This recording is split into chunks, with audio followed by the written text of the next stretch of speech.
जय भीम, नमो बुद्धाय। दोस्तों, मेरा समाज आज भी ब्राह्मणवाद के चंगुल में फंसकर जातवाद फैला रहा है। जातवाद पर हिंसा कर रहा है। कह रहे हैं चमार हैं, धोबी हैं, धानु के पासी हैं, कुम्हार हैं। दोस्तों, आज भी लोग बुरी तरह से दोस्तों को जातवाद में फंसाए हैं, क्योंकि बाबा साहब अपना पूरा जीवन लगा दिया जातवाद को हटाने में, लेकिन आज भी छुआछूत उसी तरह से फैला हुआ है।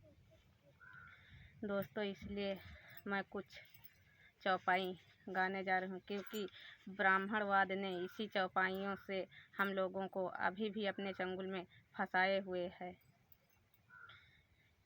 कि कर्म प्रधान विश्र चिराखा, जो जस करे तास फल चाखा।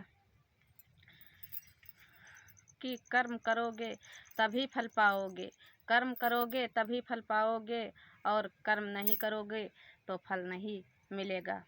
अगर आप पढ़ोगे लिखोगे मेहनत करोगे तभी पास होंगे। और अगर आप सोचो मैं घर में बैठा रहूं और देवी माँ की पूजा करता रहूं और मैं पास हो जाऊं, तो ऐसा कभी नहीं होगा। दोस्तों, अगर पढ़ोगे लिखोगे तभी आगे बढ़ोगे।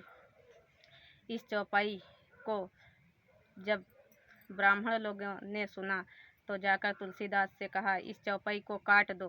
तुलसीदास ने कहा, क्यों इस चौपाई को काट दूं? कहा, इस चौपाई को काटते हो या तुम्हारी गर्दन में काट दूं? तो तुलसीदास ने कहा, मैं इस चौपाई को बहुत मेहनत से लिखा हूँ, इस चौपाई को तो नहीं काटूंगा, लेकिन दूसरी चौपाई से इस चौपाई को काट दूंगा। तो दोस्तों, वह चौपाई इस तरह से लिखा तुलसीदास ने। अरे होई है वह जो राम रचि राखा, अरे होई है वह जो राम रचि राखा, औ को करे तर्क बढ़ावे शाखा। कहा कि अरे होई है वह जो राम रचि राखा, यानी कि चाहे हम कर्म करेंगे या नहीं, इनका कहना है कि जो राम करेंगे वही होगा। ऐसा नहीं है दोस्तों, कर्म करोगे तभी फल मिलेगा। हमें भगवान मंदिर मस्जिद से कुछ नहीं मिलेगा। हम पढ़ेंगे लिखेंगे तभी MP MLA DM SDM बन पाएंगे, और मंदिर में जाकर पूजा करेंगे घंटा लाएंगे, इससे हमें कुछ नहीं मिलेगा। दोस्तों, इसलिए इस ब्राह्मणवाद के जाल में मत फंसो, इस रामायण में मत फंसो, और पढ़ो लिखो, अपना संविधान जानो, अपना अधिकार जानो, तभी हम लोग आगे बढ़ पाएंगे। दोस्तों, इनके चंगुल में मत फंसना दोस्तों। और क्या कहा है इन लोगों ने? अरे सूद गंवार ढोल पशु नारी, अरे सूद गंवार ढोल पशु नारी, अरे सकल ताड़ना के अधिकारी।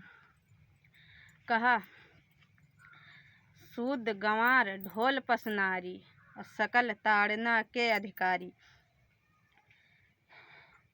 ये लोग शूद्र लोग ऐसे हैं, इन्हें जितना जैसे ढोल को जितना पीटो उतना ही आवाज़ देती है, इसी तरह से इन शूद्रों को जितना पीटोगे उतना ही अच्छा काम करेंगे, और रोज़ आएंगे तुम्हारे यहाँ काम करने। कहीं जाएंगे नहीं, पढ़ेंगे नहीं, लिखेंगे नहीं। इनको जितना पीट पाओ उतना पीटो।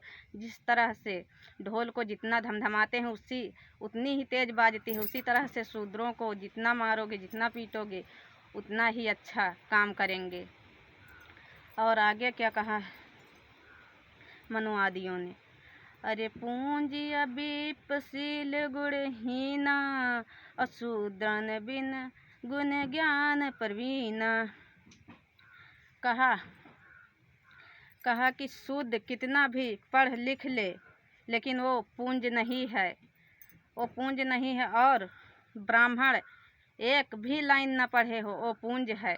वो शूद्र MP हो MLA हो कुछ भी बन जाए, लेकिन वो पूंज नहीं हो। उसके पास कितनी भी डिग्री हो, लेकिन वो पूंज नहीं हो। ब्राह्मण क्यों न घात छिलना हो, लेकिन वो पूंज है, क्योंकि ये ऊंच है ना। ये हमको नीचा बना दिया, हम लोग नीच हैं, ये ऊंच है। इसलिए एक दिन भी नहाए, एक लाइन भी न पढ़े, लेकिन ये ऊंच है और हम लोग नीच के नीच हैं।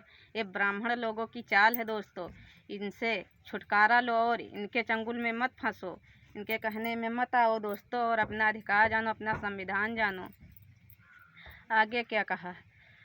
अहिर गड़ारम शुद्ध चमारम, अहिर गड़ारम शुद्ध चमारम, बिना गुनाहम पंच पनाहम।